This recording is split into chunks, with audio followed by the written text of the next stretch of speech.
सभी दर्शकों को मेरा प्रणाम। मैं स्वामी प्राणदेव गुरुकुल ग्रेटर नोएडा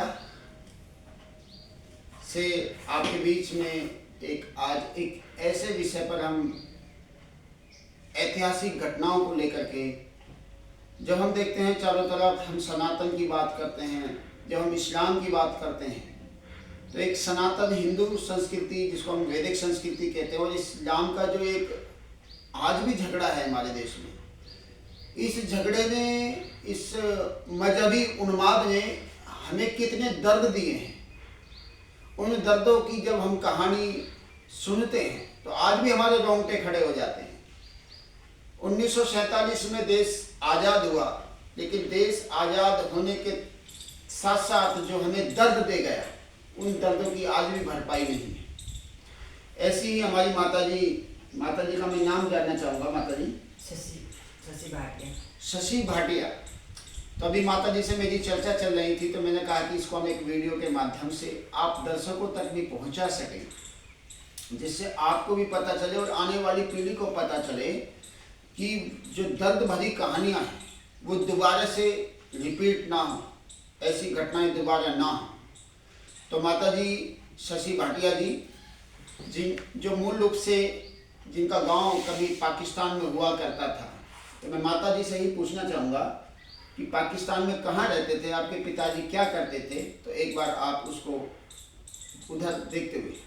हमारे पिताजी एक किसान थे, लाहौर पिंडी में रहने वाले, पाकिस्तान में बहुत मेहनत करते थे और वो डरते नहीं थे। जैसे पाकिस्तान में कहते थे कि यहाँ से चले जाओ, पाकिस्तान में मतलब हिंदू और उसका झगड़ा हो जाए, उससे पहले ही लोग इधर उधर अपने अपने जगह छोड़ के, अपने घरों को छोड़ के चले गए।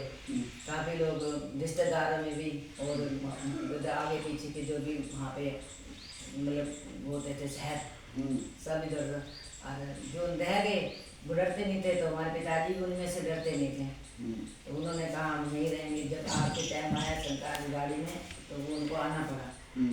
जब आए तो उनके हमारी माता जी भी थी, उनके हमारी मम्मी थी, माता जी जब हमारी छोटी बहन थी। अच्छा, छोटी बहन की? हाँ, गोद में थी वो। तो बहुत छोटी थी, मतलब 47-48 में, 47 में उनका जन्म हुआ होगा, बताते थे हम तो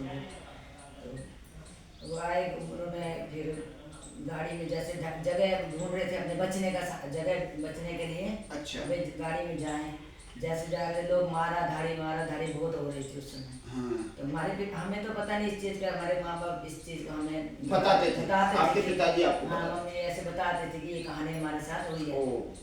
तो बताते, उन्होंने कहा ऐसे हमारे जो एक मिलने वाले थे पठान, तो हमारे घर आते जाते थे। अच्छा। तो वो हमारे को देख के ना, हमारे पिताजी को देख के उन्होंने बोला कि आप हमने नमक खाया, आपको हमने मतलब वो नहीं देंगे आपको। उन्होंने एक लाश वाला डिब्बा था। अच्छा। पूरी लाश ही लाश थी उसमें। उन्होंने लाशों के बीच में हमारी माता जी को, हमारे पिताजी को, मम्मी को, बहन को, उनको छुपा के निकाल दिया, उसमें सुला दिया, लिटा दिया और डब्बा बंद कर दिया। और जो दूसरे पठान आए थे उनके आगे ही बोला कि आप ये डब्बा बंद हो गया, पूरा भर गया है। तो इसलिए फिर वो उसी साथ बचते बचाते आगे गाड़ी बढ़ी, जब उनका जो स्टेशन आया होगा उसमें वो उतरे और अपने आप को सुरक्षित करके फिर भारत में आए। तो ये घटना आपको माता जी ने बताई, इनकी माता जी को बताया। ये एक घटना नहीं, न जाने कितने कितने लोगों ने अपने परिवारों के, अपने गांवों की शहादत दी है। और वो लोग भारत में आज एक तरह से विस्थापित होकर के, जिनको अंग्रेजी में क्या बोल रही थी, रेफ्यूजी। ये एक नया शब्द है, मैं अंग्रेजी में मैं इसको कम समझ पाता था। रेफ्यूजी जिनको हम कह देते हैं। तो ऐसे वो लोग अपने देश को छोड़ के, अपनी गांव की, अपनी संस्कृति को छोड़ करके, उनको आज अपने देश से ही बेगाना कर दिया गया। तो मैं आपको बस ये इस घटना को बताना चाहता हूँ कि हमें अपने गांव को ना छोड़ना पड़े, अपने देश को ना छोड़ना पड़े। ये घटनाएं जिसके साथ बीतती हैं उनको पता चलता है वो लोग आज भी कितने संघर्ष में जीवन को जीते हैं। ये सब क्यों हुआ? ये केवल एक मजहबी उन्माद के कारण। लोगों ने जो हमको तो मुस्लिम राष्ट्र चाहिए, मुस्लिम देश चाहिए, तो पाकिस्तान दिया, वहाँ से हिंदू इधर आ गए, लेकिन आज भी भारत में जो मुसलमान रहता है, फिर वो भारत में क्यों रहता है? यदि हम मजहब के नाम पे हमारा बंटवारा हुआ तो हिंदू मुसलमान हो गए, तो ये भारत केवल हिंदुओं के लिए होना चाहिए, पाकिस्तान मुसलमानों के लिए था। यदि पाकिस्तान हिंदू मुसलमान दोनों के लिए था तो फिर पाकिस्तान से मुसलमान इधर क्यों आए? कितने लोगों ने अपनी शहादतें दी हैं, कितने लोगों ने अपने घर परिवारों को खोया है। तो मैं आप सबसे यही निवेदन करना चाहता हूँ कि आज भारत में जो हिंदू मुसलमान के नाम पे जो मजहबी उन्माद है, इसका समाधान निकलना चाहिए। पीर पर्वत सी हो गई है, अब तो पिघलनी चाहिए।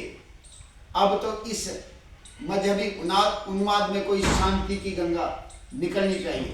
इसलिए आइए हम हिंदू मुसलमान को छोड़ करके हम एक सच्चे सनातन वैदिक धर्मी बनने का कोशिश करें, क्योंकि इतिहास हमारा रक्त रंजित है। ऐसी घटनाएं दोबारा से न दोहराई जाए, उसी के लिए हमें अभी अपनी शिक्षा व्यवस्था की तरफ ध्यान देना पड़ेगा।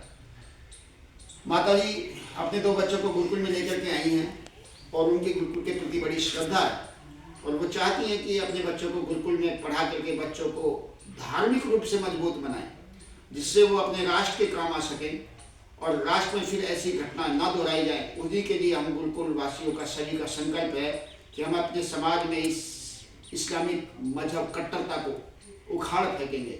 इन्हीं भावनाओं के साथ आप सभी गुरुकुल परिवार में आइए। बहुत बहुत धन्यवाद।